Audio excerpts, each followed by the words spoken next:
Miduyog ang maayong panahon sa fluvial procession na hinungod sa kapistahan Santa Teresa de Avila kaganihang buntag.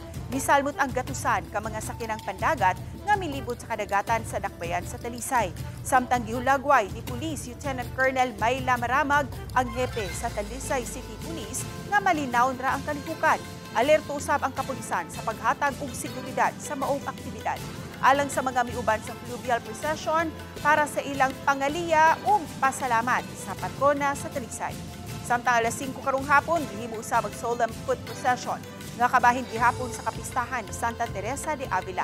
Nanukad kini sa simbahan diha sa Barangay Poblasyon ug misubay sa Dan Rizal, dayon mo left turn sa Bascon Street sa Barangay Dumlog ug mo left turn sa Dan Burgos ug balik sa simbahan. Gipaabot ang libuan ka mga deboto ang muuban sa maong procession. Giawhag sa City Toda ang mga commuter ug mga motorista sa pagplano sa ilang mga biyahe.